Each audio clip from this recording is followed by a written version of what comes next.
The Filter Free Diary. Uh,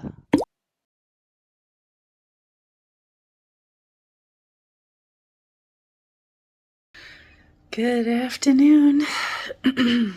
It's 1:27, and Spirit explained something to me last night that was pretty freaking awesome, and it finally kind of pulled it all together, and I hate to admit it.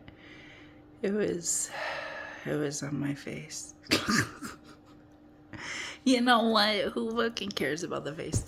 So anyways, so so I thought I would try and explain it, and of course I'm going to show you the thing on my face.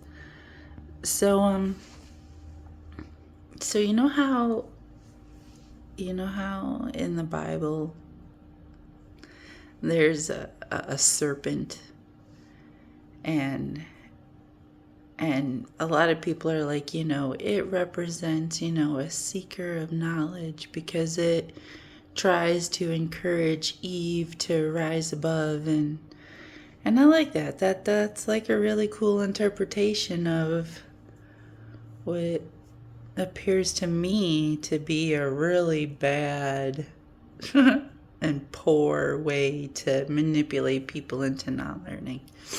Um, but also, not just a snake, but you know how spirit is also sometimes represented as like a comet that goes across the sky?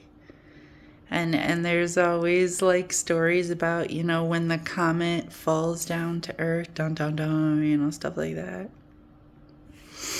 Um, there's other ones. I can't think of them right now. The fish. The fish is a really good one. Yeah, because I was sitting in a restaurant the other day, and I ordered some fish, but there was like an aquarium. And I actually took a video of it. I'll show you real quick. And I'm watching these. What are these, like perch? I'm not sure. They're definitely not trout.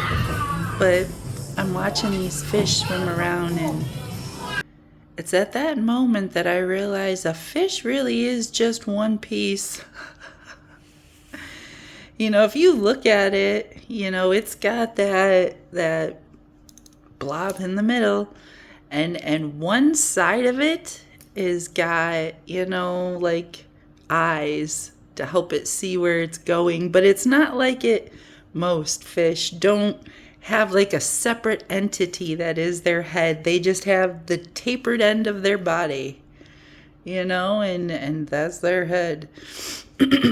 and and their fins are this weird little wispy one piece, like little floof, right? It's not like a limb. It's not how we've got like a whole freaking, appendage, right? A fish has got like a little fan or something, you know what I mean? And it's a spirit too, and we've got all these interesting symbols for spirit. And I was wondering, how are these all the same thing? Because with the fish, the head is in there. But then with the snake, the head is kind of like a different thing. And then, with the comet, is it like a fireball that's like moving across the sky? And I think therein lies like probably the best way it's described. But I'll show you the thing on my face. So so stupid. So I have the Milky Way thing on my face, but do you also see this thing? Does this look like an arrow? Does this look like an arrow to you? It kind of looks like an arrow to me. And when Spirit showed me, I was like, it's an arrow. And Spirit's like, well, does the arrow have a separate head?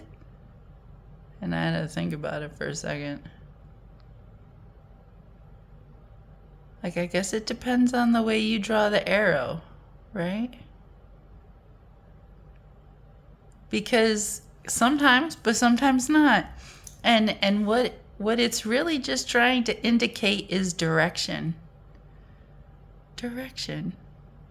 So whether it's like a fireball that looks like a serpent in the sky, right? As it's like, blasting through atmosphere or whatever, or whether it's a fish that's just swimming through away, right? Or whether it's, an actual serpent, which I honestly think the reason why that's like a two-piece right there is so that we can recognize ourselves. I know that's going to seem a little fucked up. But if you've ever looked at the human body, that head and that spine pretty much what a serpent is, a head and a spine. The only difference is we've got this shoulder harness that will set and link up in our spine, and then our lower harness, our leg harness that our spine sits into, so that we got these four elements surrounding our central core, our central snake, our central spirit. So guess what? You're a fish. You're a fish with more developed arms. And I've got an arrow on my face. Have a good afternoon.